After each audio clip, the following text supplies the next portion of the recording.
বাড়িতে একটা ডিম থাকলে ঝটপট সবার জন্য এই রেসিপিটা বানানো যায়। গরম গরম ভাত, রুটি, পরোটা সবার সাথেই খেতে দারুণ লাগে বন্ধুরা। ছবি রান্নাঘরে আপনাদের সবাইকে স্বাগতম। আলু আর ডিমের এই রেসিপিটা বানানোর জন্য আমি এখানে আলুগুলো লম্বা লম্বা করে কেটে নিয়েছি একটা ডিম। আমার চ্যানেলে যদি প্রথমে এসে থাকেন বন্ধুরা, তাহলে আপনাদের কাছে অনুরোধ আমার চ্যানেলটিকে সাবস্ক্রাইব করে ভিডিওটা কন্টিনিউ করুন। গ্যাসের ওভেনে আমি একটা কড়াই বসিয়েছি, দিয়েছি সর্ষের তেল, ফোড়নে দেব 2টো শুকনো লঙ্কা ছোটো ছোটো টুকরো করে নিয়েছি, হাফ চামচ গোটা জিরে, একটু ফোড়নটা নাড়াচাড়া করে নিয়েছি। ফোড়নটা ভাজা হয়ে গেছে, দেব একটা কোচানো পেঁয়াজটা তেলে কিছুক্ষণ নাড়াচাড়া করে নেব।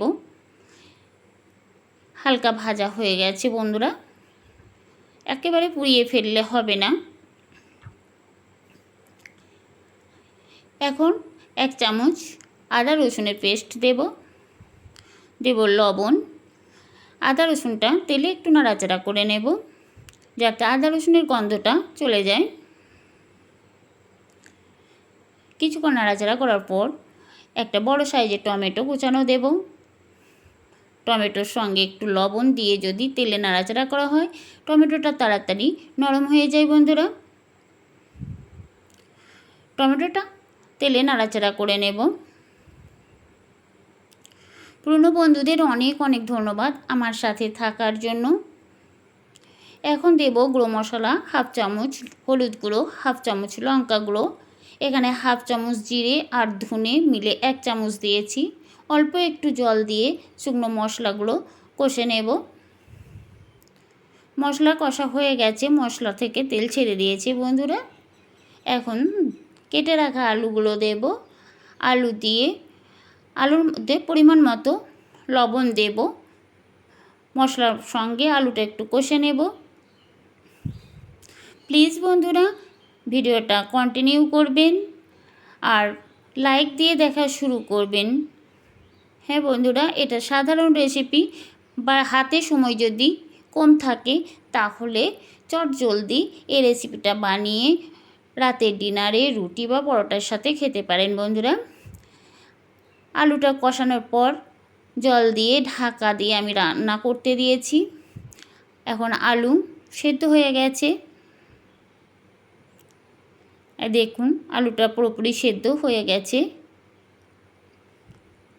কিছুক্ষণ ঢাকা খোলার পর নাড়াচাড়া করে দিয়েছি। এখন যে ভেঙে রেখেছিলাম একটা ডিম, সেই ডিমটা দেব।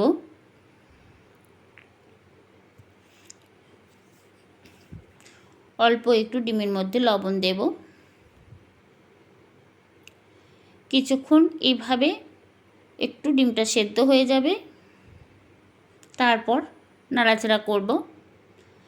কিছুক্ষণ পর আর একবার নাড়াচাড়া করে নেব। ডিমটা আলুর সঙ্গে ভালোভাবে এইভাবে মিশে যাবে আর ছোট ছোট ঝুরি ভাজার মতো হয়ে যাবে। এটা একটা অতি সাধারণ রেসিপি বন্ধুরা। রুটি বা পরোটার সাথেও এটা খেতে ভালো লাগে।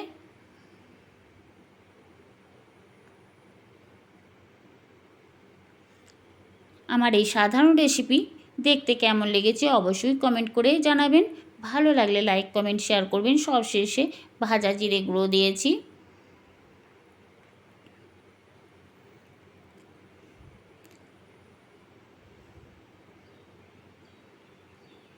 আমার এই ভিডিওটা দেখার জন্য অনেক অনেক ধন্যবাদ।